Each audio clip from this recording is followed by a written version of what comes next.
the Much More Music Live is happening tonight, 7 p.m. Yeah, they sound excited. They're very rowdy. You might not be able to hear me. Sorry about that. They're very rowdy and loud, but it's good. I don't mind. Okay, go. You like it? He likes to scream.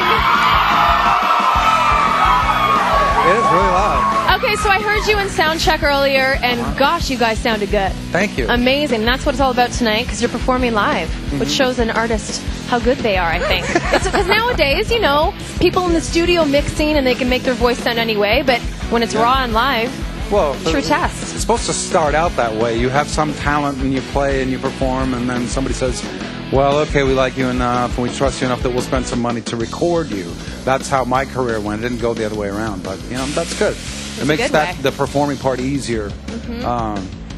But, yeah, I'm also fortunate to have a great band with me that is able to play songs that are going all the way back to, like, 1990 up to my new record that's not even out yet, and, like, covering all of that territory. Every song that I've thrown at them to try, they've played so well. So I'm just thrilled. I'm having an amazing time out here. Exactly. That's up next. You're right. Yes.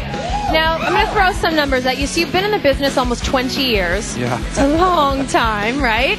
Sold over 20 million albums, which is amazing. And you're just about to release your 13th album, right? On June 5th, Carry On comes out, and it's unbelievable. And you know what? I think it's good because I was a fan of yours, Soundgarden in high school, listening to you guys, Audio Slave, obviously, now your solo career. But it's a little bit for everybody. You know, each song is different with your voice. It can be. I think when Soundgarden made that transition from Bad Motorfinger to Super Unknown, it really kind of broke open, I think stylistically,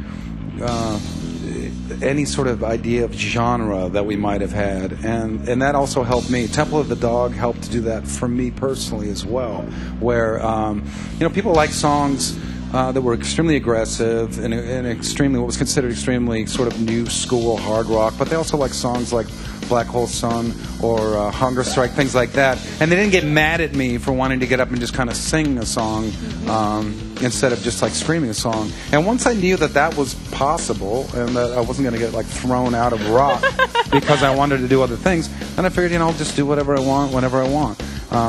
And hopefully there'll be somebody out there that likes it, that wants to listen to it. Absolutely. Thank you. Now, for most, like I like it, for most of your career you've been in bands, so now you're working on your solo stuff. Do you find it more fulfilling creatively when you're working on your own? Well, it's different.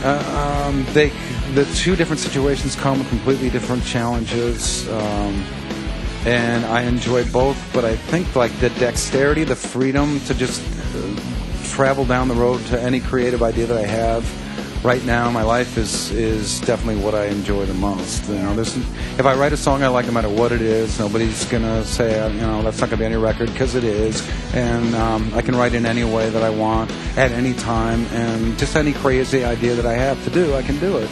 And I'm at a point in my life where I'm ready to have a lot of years of that. Now, speaking of ideas, like normally when you're in a band, you probably bounce them back and forth between each other. But when you're on your own, do you have anybody that you go to, or do you just trust yourself? My children, they're critics. Really? Yeah, my babies are critics. But they sing and dance, and they have favorite songs. That's the cutest thing in the world. The first thing that, like, if I do a demo and record a song, I will take it out, make it like a little CD, and take it out to my car to listen to it, because that's where I know what music sounds like, is in my car. So if my wife Vicky's home, she comes running out with me, and she's the first person usually that ever hears anything. Sometimes she's a little bit of a critic too. But it's good because she's probably honest, though, right? Yeah, she's honest. Yeah, and she's never a critic in a bad way.